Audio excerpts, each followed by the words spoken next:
Welcome operatives back to another Kill Team brief, and we are going to be checking out the 5 things you totally need to know about the new rebuilt Kill Team. We've got our sort of first look at what we can expect from Kill Team. First off, important point number 1, an all new skirmish rules. This is built from the ground up, and they even go to the point saying it's no longer based on the Warhammer 40k rule set. Whether that's a good or a bad thing, we will see. I think that by the sounds of it, this is going to be a far more streamlined, quick game. 40k rules have been sped up over the years. It's still tied to big multi-unit battles where Kill Team is obviously, it's a skirmish game, it's much smaller, so like 10 to 15 models max. So I think rebuilding it from the ground up with that perspective definitely makes a complete sense. And because it is a new game built from the ground up, we're going to have brand new stats. We don't have much information on it at the moment. There are a few screenshots that we've seen throughout the live broadcast, the live preview. We're going to get that over the next few days. So they're going to look at the data cards later this week. I've tried to figure out what everything means on the data card. I can't figure it out. So, you know,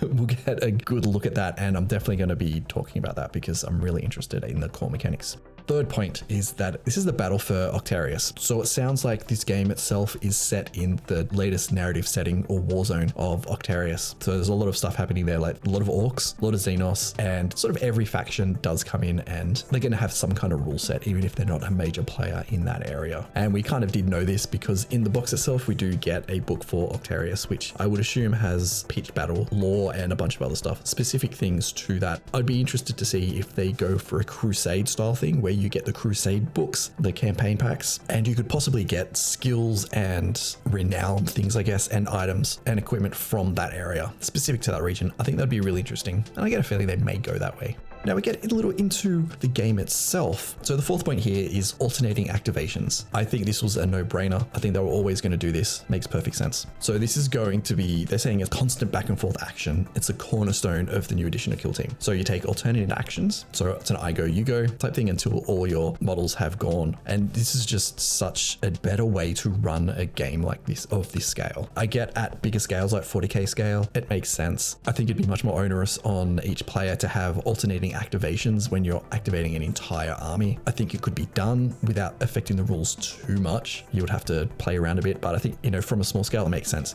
I love the idea that you could be sending half your kill team in one direction to sort of do something, but then suddenly you've got your other half going the other way and your opponent has to adapt like straight away. So you're sending your sneaky little covert Gretchen in to do something, but that's not what's going on at all. You're actually sending the burner boys in to somewhere else. I'm thinking that this is going to be a much more dynamic and fluid game where you have to make really fast, quick reactions because it can turn on one activation when you're expecting a certain model to go one way and they go another way. You got to be like, oh, okay, what I thought they were doing is completely different, and react accordingly. So I think that's going to be very interesting to see how they go through. And finally, point 5 here is in-depth customization. And they're showing off as a way of explaining this 2 different models. So each model can be equipped with weapons to match different specializations within the roster. So for example, here we've got the base model. One of them we've seen already is the, I guess, demo man from the Death Corps. But then they're using the same base model, which is the legs and possibly upper body, maybe. But they have a las gun instead, possibly a sniper las gun. It looks like you're going to have a lot of options when it comes to the models themselves. And with Kill Team, I think you kind of need it. I was thinking they were going to go more to the Warcry side of things where you have a demo man or a sniper. I think you do get some of these from looking through the book that they showed off very quickly. You get an idea that it's somewhat like that, but there's also much more in-depth customization, like the different weapons and armor and equipment that they can take. And we also get a look at the model, which might be one of my favorite models. That's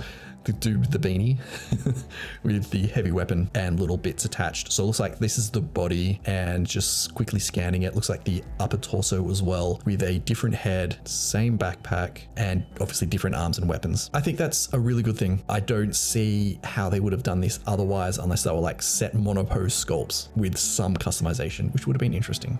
So on the Kill Team website, they have updated with all the different factions that will be available in the game. How those rules come out, I'm not sure. I do recall they did mention something in the live stream. I heard this secondhand because I didn't actually catch all the live stream because it was 3 o'clock in the morning. I got things to do, like sleep. There is a compendium coming out which will have rules for everything. Please correct me if I'm wrong. I could be 100% wrong on this. So let's just have a look at Space Marines. It goes through all the different models that you can take. So Intercessor, Assault Intercessor, Infiltrator, Incurser, Reaver, Heavy Intercessor, Tactical Marine, Scouts, Scout Sniper, and Death Rod Veteran. So there's not every model available, like you can't get a Librarian. definitely recommend that you go check this out.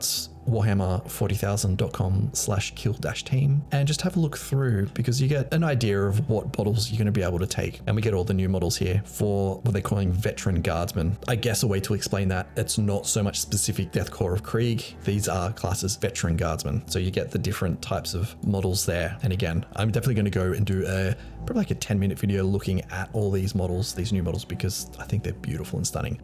So that's where we're going to leave this kill team brief for this episode. Thank you for watching, operatives, and I will see you in the next video.